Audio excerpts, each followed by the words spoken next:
Joining us, MS Now senior national security reporter David Rohde, chief Washington correspondent at MeidasTouch and host of Scott MacFarlane Reports, Scott MacFarlane, and staff writer at The Atlantic, Tom Nichols. David, what is the reporting? So it was a controversial tenure. There's no question. I think this is bad for the intelligence community because it's more instability as the U.S. is at war. Aaron Lucas, who's the acting new replacement for her, is a career person. He served as a former CIA station chief. So that's the good part here.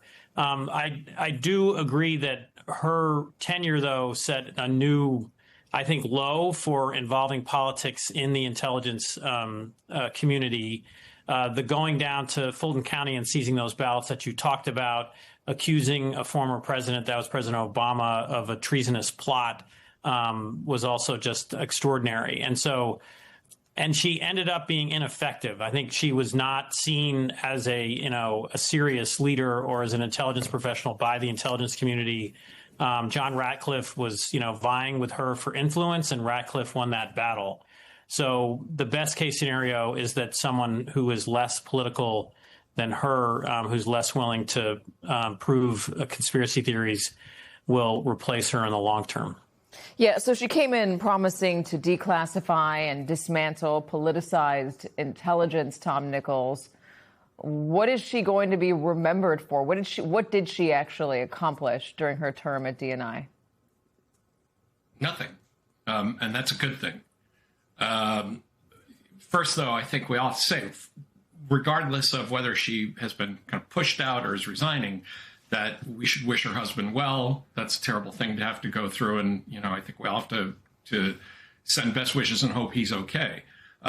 But she was completely ineffectual, and that's good because she had a lot of really strange ideas. She was not qualified for the job. She was not competent to be in that position. She should never have been nominated. I think this was one of the president's many nominations where he was basically trolling the American public by putting in people that were really meant to kind of set everybody's hair on fire. But I think, we have to be kind of grateful that the only thing she'll be remembered for is kind of like this stunt of going to Georgia and talking about election denialism, all things that she was doing basically just to keep her job, just to stay in the president's good graces.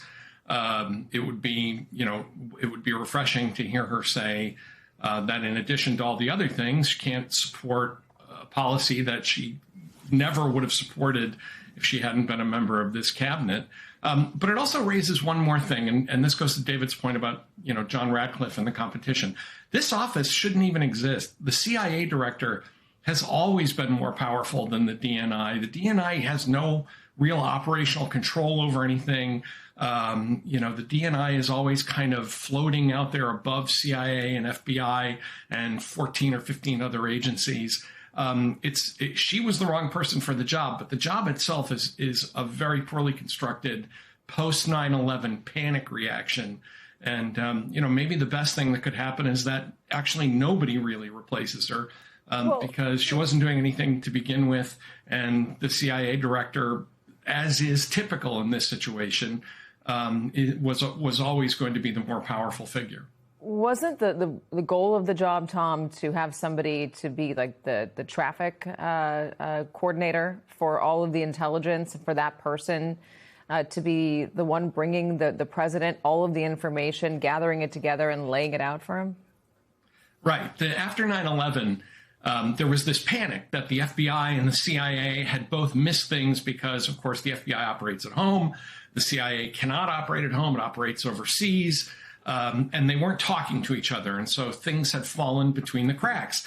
And rather than work on a process that would bring the CIA and the FBI and other agencies, into a more coordinated relationship, it was a classic bureaucratic maneuver of saying, well, let's just bolt on one more layer of bureaucracy. Let's put one boss above the FBI director and the CIA director. Because remember, nominally, Tulsi Gabbard was actually John Ratcliffe's boss. I mean, she's supposed to be the very top of the intelligence pyramid in the United States. It's never worked out that way, in part because the DNI just doesn't have those kinds of resources. And Tulsi Gabbard wouldn't be the first DNI to quit out of frustration over the powerlessness and the ill-defined nature of the job. For whatever reasons she's leaving, that's just something all DNIs have had to deal with. So I don't know if we should make much of this, but I think it is worth noting that she is the fourth female cabinet member who is now gone. You have Homeland Security Secretary Kristi Noem, who was fired, AG Pam Bondi fired, Labor Secretary Lourdes Chavez DeRemer resigned, Tulsi Gabbard is now resigning. Scott, if this job does get replaced, who is likely to be a contender? Who would Senate Republicans say yes to? And I ask this while we're in the middle of something of a simmering Senate Republican revolt when it comes to Donald Trump. I'm not sure what gets done in the Senate until they figure out what to do about this slush fund, this $1.7 billion fund for crooks and cop beaters. That's going to jam things up for a while. It's likely also going to jam up any nomination of a new attorney general to succeed Pam Bondi. If Todd Blanche gets that nomination, confirmation's going to get sticky over the slush fund. Now, I talked to Jim Himes just a short while ago, just before the news broke, Katie.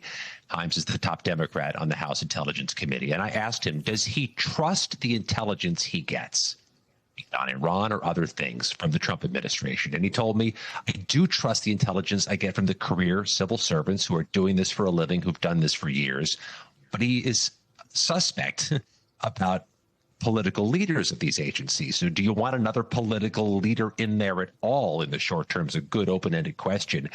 But it's also worth adding to the point Tom made, is that not only is there concern that Tulsi Gabbard was there when the feds raided Fulton County and took their 2020 ballots, that's complicating the effort by the administration to fend off a legal challenge from Fulton County trying to get their ballots back. Her presence there has been a problem, potentially legally, in the dispute over those ballots. Explain why. Because she's a political actor. As a national intelligence director, she's viewed as a political actor if she's there for what is viewed to be a politically motivated raid. The Fulton County commissioner is arguing in court that this was a weaponized seizure of their ballots. Tulsi Gabbard being there is part of their argument, and that complicates things more. Why is the director of national intelligence playing any type of politicized role in anything domestically?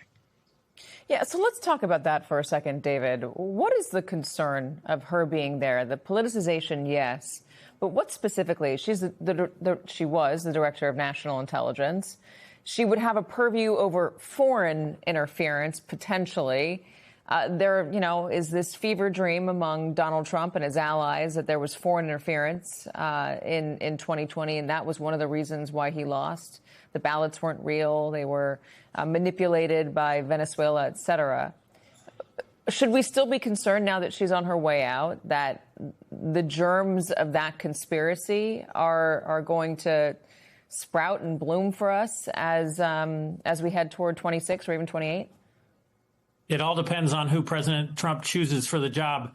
Look, one way to look at her tenure, and I also want to, Tom said this, and I apologize, but I feel for her husband and her. Like, this is a horrific diagnosis, and they're going to go through a horrific experience. And so as a human being, I'm just so sorry to hear this.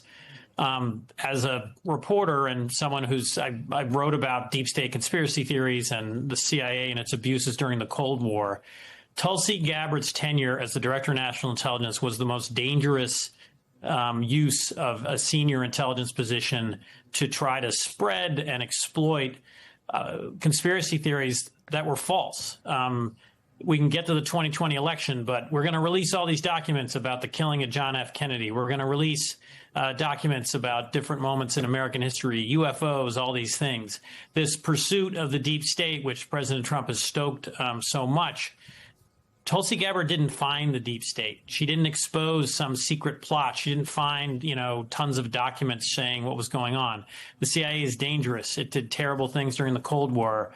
Jim Himes, who was just mentioned, there are now these congressional committees, and Himes is the ranking Democrat on the House one that watches what the Intelligence Committee does to stop them from spying on the American people. So I would just say her effort as a conspiracy theorist failed.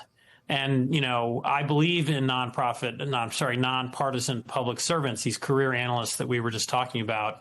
They won. She has not exposed some great scandal. There, is no deep state that's secretly undermining Donald Trump directly or the way they allege.